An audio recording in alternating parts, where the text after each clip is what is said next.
This is going to be another 2-section final. Most of our top entrants will be in the second section, but I'm guessing due to not having a mark to submit so far this season, we actually have some of our potential top runners in this section right here, including Taylor Rowe, who we saw win the mile in dominating fashion earlier just today. Kaylee McCabe, who outkicked Taylor in that DMR last night, as well as Molly Bourne of Oklahoma State, who got second in the 5K last night. So a lot of big names in the first heat, which is unusual. Yeah, how's that for a little nuance? And this, unlike other events, that first heat, there's a noticeable difference because there are 29 women in the field of this first heat. That'll be trimmed down to just 16 in the second heat. So there's going to be a little more congestion here. And you mentioned some of our big names are going to try to set the time to beat. And that's simply due to the lack of a seed time and this abbreviated pandemic-affected 2021 campaign indoors. Yeah, you have to think that the likes of Molly Bourne, Taylor Rowe, as you can see right now, that's Rowe leading the way for us. Gabby Henteman, her teammate, in second. Molly Bourne in third, with Mariana Martinez of TCU in third. Sorry, Bourne in fourth. But you have to think the Cowgirls definitely talked ahead of time about making sure they set a fast pace from the gun, because the reigning champion, overwhelming favorite, Kaylee Logue, is in that second section. However, she might be running more by herself than these girls are, who have the advantage of working together with their teammates to run a fast time. So the question is, how fast can they go to try and get points on the board? Because I think a lot of our points in this event will come from this heat. I mean, just think of what is in this first section alone. We've already seen the Israeli freshman for Oklahoma State, Auerbach, claim a gold today. We saw Kaylee McCabe take a gold yesterday, the freshman for West Virginia. We've talked about the expectations for Taylor Rowe, cross-country standout, and Winrose Jasang. That's right. Actually, some of those women have not started this race. Auerbach has not started the race. So coach said, you won, you got 10 points on the board for us, you're all good. And gets a breather as a result. Yeah, this last 3,000 meters, everyone who can run that distance kind of gets thrown into the starting lineup, and then see who still has energy left to go for it at the end. I think that's a valid point. Kaylee Logue will just have a couple of fellow Cyclones. Well, she'll have maybe about 5 to run with in that second section. These girls are setting a pretty quick pace, though. Let's point that out. 74 seconds for that opening 400 meters, so below 5-minute pace. Coming up on 800 meters in 2:30, so keeping up that 5-minute pace, which will be definitely competitive with whatever Kaylee can put together in Section 2. The bar for the women's high jump is currently at 1.75. You just saw Sarah Hankinen become the first, or probably the third, to clear that height. Sophomore. Next height for her will be 178. But a few more women have to clear here at 175, including Mullings, the freshman for West Virginia, who's queued up. You're down to just 5 men in the men's high jump. And we saw some of these events in the multi-sports already, but these are your truly trained athletes in the single event. Slightly higher bars. Here's the Cowgirls running 1-2-3. Again, this next month could be very busy for fans in Stillwater, juggling championships in their own backyard for cross country on March 15th, while keeping up with the indoor championships as well in the NCAA.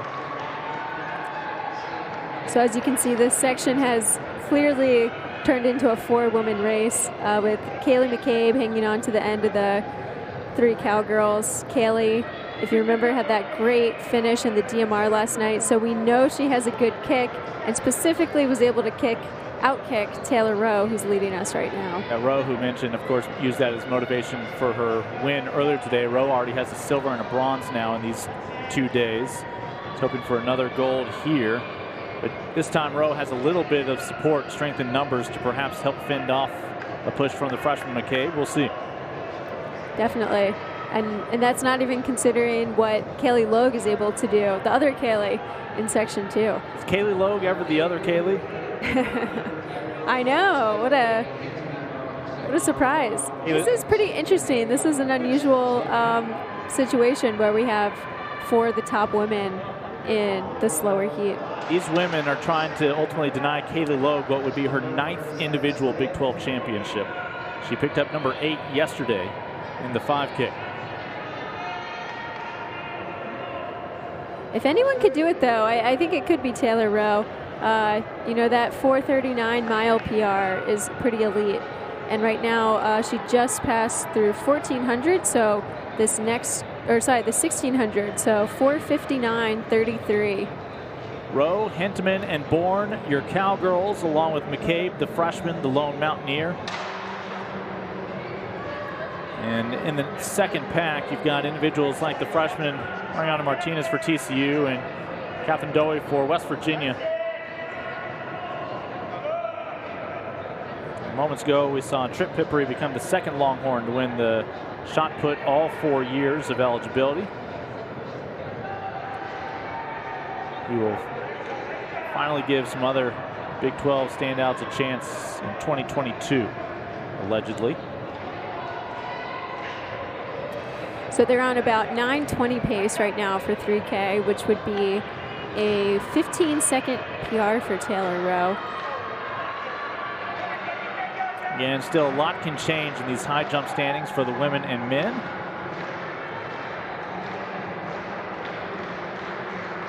You can see Kaylee Logue is kind of signaling around to her teammates. And actually, so it looks like she was pacing her teammates because Taylor Rowe has dropped out. And now that's Gabby Hentemann taking over the lead with Molly Bourne still running in second, trying their best to drop Kaylee McCabe of West Virginia. So Rowe, after picking up a gold earlier today, says that's good enough to go with my silver from yesterday.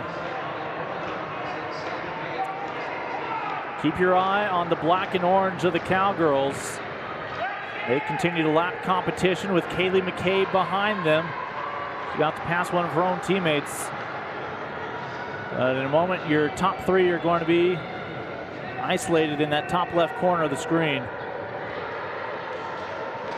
And looking at their stats, Gabby Hentemann it doesn't look like she's actually run a 3,000 before, while Molly Bourne's best dates back to the 2019 indoor season, running 9:30 at the Husky Classic. So this is new territory for both of them.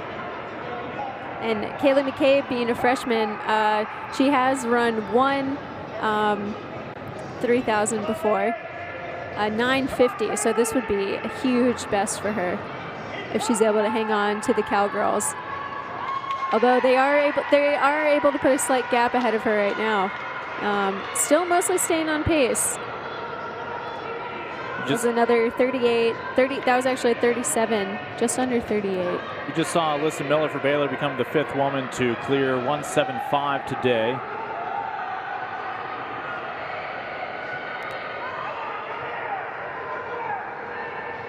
Hentemann and Bourne. McCabe still managing to stay in the shot. She's not dropped yet. And actually, she still looks pretty strong. As they come up on the bell lap, I'd be worried about her being on the outside. Looks like she's kind of ready to take over. It's just dawned on me, if I had eligibility, I would let them lap me a couple of times just to make sure I timed up the finish line right when they passed. Yeah. And I could give it a dramatic finish, even though I might be down a couple laps. And now Bourne is taking over the lead from Hentemann. McCabe passing on the outside. McCabe passing into the lead. They're coming up on the bell lap now. Can the Cowgirls keep her in sight? McCabe is putting the burners on, though, and looks like she's going to take this thing. Well, Oklahoma State thought they had it figured out with their numbers game, holding off Kaylee McCabe, but she at best was in 3rd gear. And looks to have a lot left in the tank for this final lap. Kaylee McCabe is eyeing her 2nd gold. Mind you, it is about setting the time to beat here in this first of 2 sections of the women's 3K. Oh, but there comes Hentemann. Wow. Wow, McCabe going too soon. Hentemann around the curve into the front. Bourne trying to pick up pace to pass as well. And Hentemann is going to take this section. Wow, what a finish. Gabby Hentemann You got to time it right. 9:22.72 for the Oklahoma State sophomore, and what seems to be her first ever 3K. Outstanding time. Kaylee McCabe hanging on for second in 9:25, and Bourne taking third in 9:26. That 9:22.72 will be the time to beat for the second section. That'll include defending champ Kaylee Logue. Last year, Logue swept the 5 and 3K. We'll try to do it again. I think Rose got to be happy with that pace job, helping her teammates to a first and third. Barring what Section 2 does, of course. I'm sure she gets a commission on that. Yeah. And if that winds up being a medal finish, shave a little bit off of it. Hentemann, McCabe hoping those numbers hold up along with Molly Bourne. See if they can hang on to a podium finish.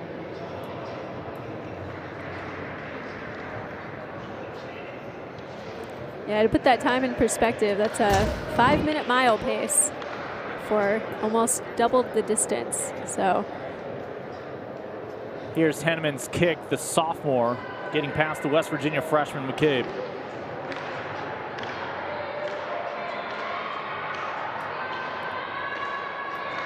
And she looks so strong at the finish.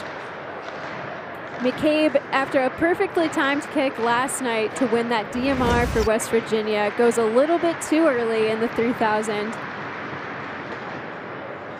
And this time a cowgirl takes the victory. And Hentemann was among those without a time this year, putting her in that first section. And you just wonder, with as much as she had left there, whether had you put all of the leaders in the same section, whether she would have been able to kick into that extra gear even a little sooner and improve her time. Will 9:22.72 hold up?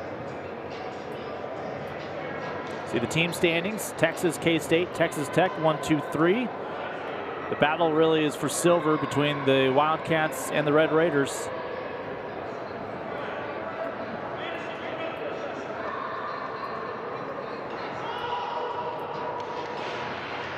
Men's and women's high jump.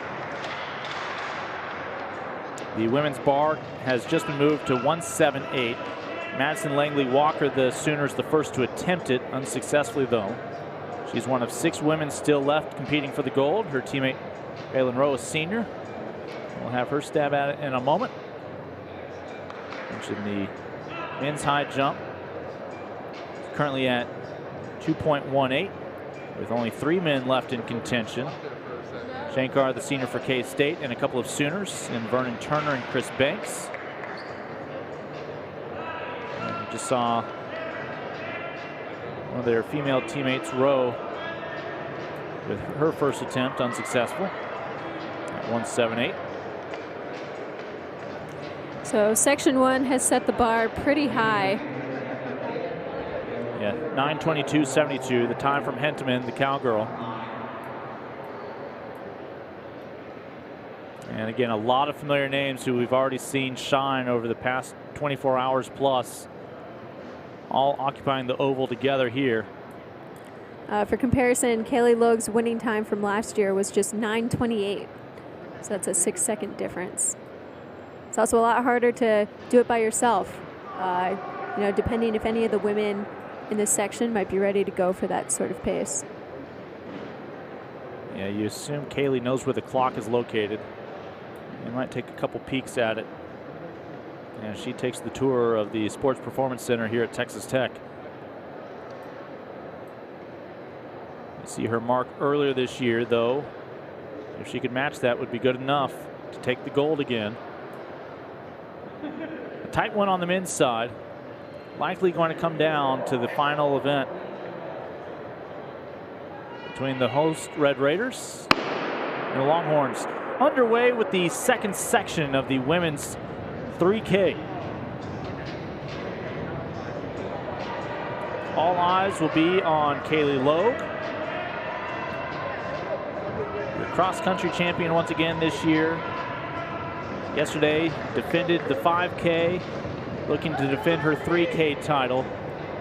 And there's Kaylee out front Now she knows the time to beat, and she knows she's going to have to do it by herself because she's already putting a significant gap on the field. Yeah, her teammates, 5 of them, aren't going to be of much help to her. 35 seconds through the first 200, so she's going for it. This section is loaded with Cyclones, Longhorns, and Jayhawks, and all that tells you is basically they were the ones who were able to get in some competitions during this unique year.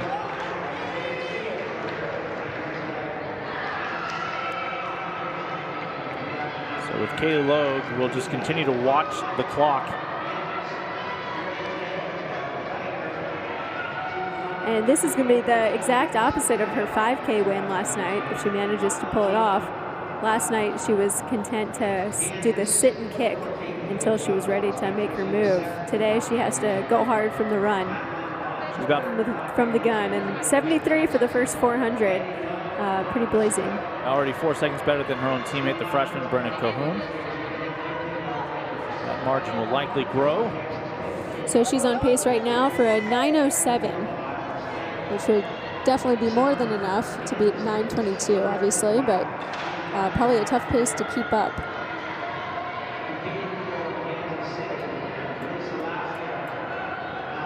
To put it in perspective, that would be 4:52 mile pace. She's completed 600. Madeline Vondra for Texas now has moved into second among this heat. Maddie Vondra had a strong 5K run last night, hung on to Kaylee Logue as long as possible, and was able to come away with that podium finish with bronze. In the top left, you're looking at the final heat of the women's 3K. Kaylee Logue trying to defend her title, trying to claim her 9th individual Big 12 championship in cross country, indoor track and outdoor track.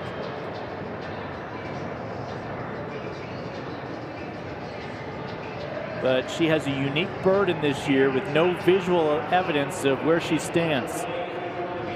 That's right, and she's actually already slowed down a little bit through 800 to 2:31.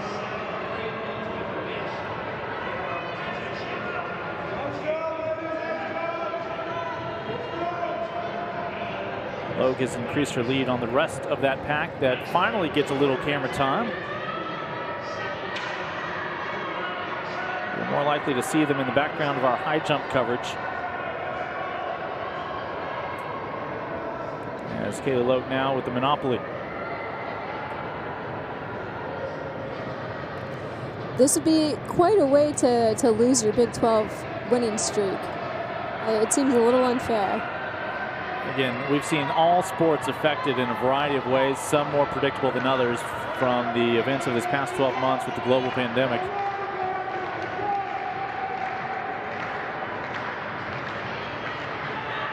Kaylee Logue a little over a third of the way through. Got through the first K at 3:09, now 1200 at 3:48.20.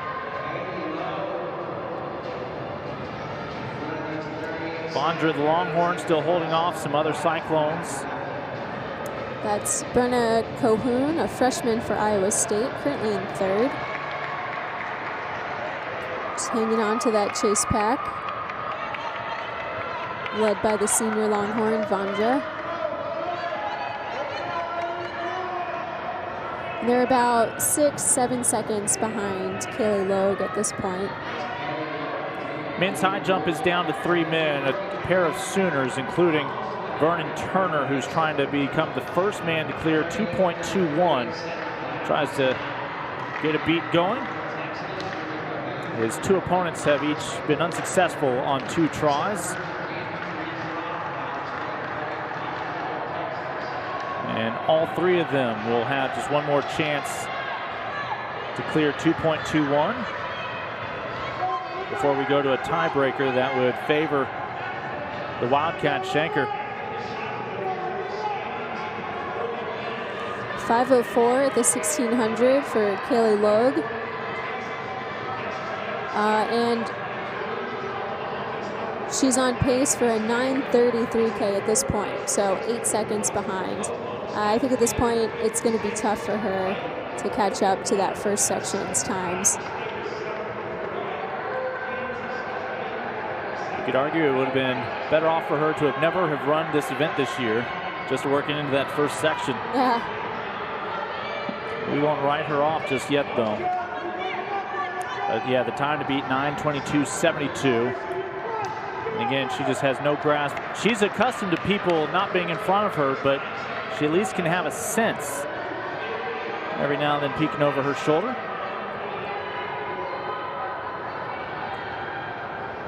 Chris Banks exits the men's high jump at 2:21. Nobody else has cleared it yet. So again, he may find himself in a tie for first, coming down to a tiebreaker that would favor the Wildcat at the moment.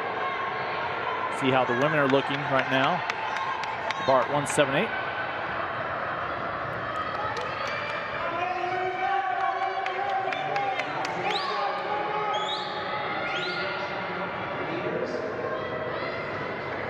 Kaylee Logue now 2/3 of the way through. 6:19 through 2,000 meters.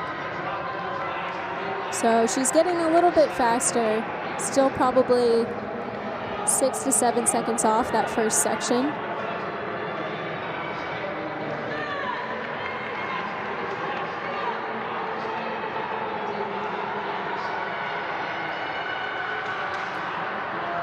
Top right, Shankar with his final chance at 2.21 meters, and he's over it. And he, again, initially was looking at winning this on a tiebreaker. At the moment now, has a chance to win it outright. Vernon Turner, the only man left to challenge him for the high jump. The junior Sooner has one more chance at 2:21 to stay alive. Still 5 women competing in the high jump, 3 of whom have already cleared 1.78. Marlene Guerrero, the senior, will have her final opportunity here. And she'll just finish off the podium, exiting her best clearance today, 1.75. And that'll do it for the men's high jump. Vernon Turner will settle for silver. His teammate Chris Banks will take bronze. And Shankar will see the bar raised to 2.24, competing all by himself, already having locked up gold. As again, we'll continue to focus now in that women's 3K with Kaylee Logue, who's got a little under 600 meters left. And when eventually we'll get the clock back for you to put it all in perspective. The time to beat will be 9:22.72 from Hinteman of Oklahoma State. I think at this point, you know, can Kaylee get on the podium? I don't think she's going to get that 9:22 mark. It'll be a good test to see if she can get in that top 3. Has never shown any vulnerability in any individual event that we've seen her in, and the problem here is just not being able to put it in perspective of where she stands compared to the rest of the field. Logue with inside 200 meters to go. There's the clock, 9:22.72, the time from Hinteman.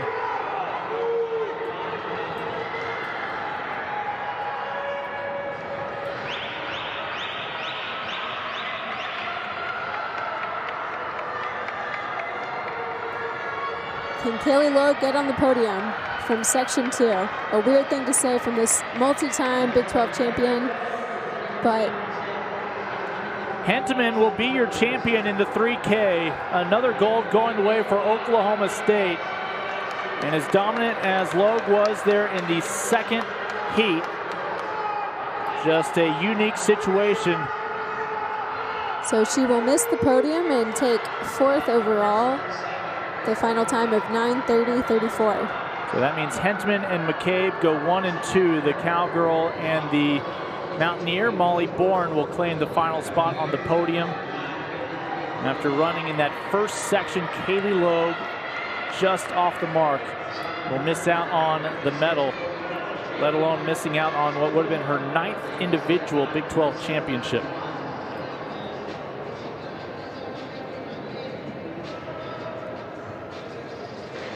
And frankly, if she had run with Hinteman, Hinteman looked phenomenal. She did. She did. She took that tough surge from Kaylee McCabe, didn't let it get to her, bided her time, waited for that right moment, and blasted across the finish line.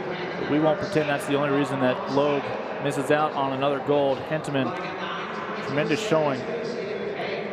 Obviously challenged by McCabe.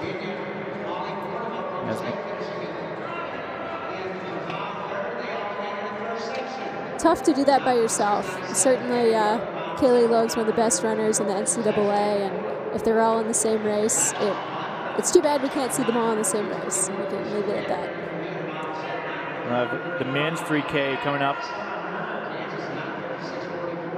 Perhaps a similar situation. We're going to see names like Isai Rodriguez in the first section.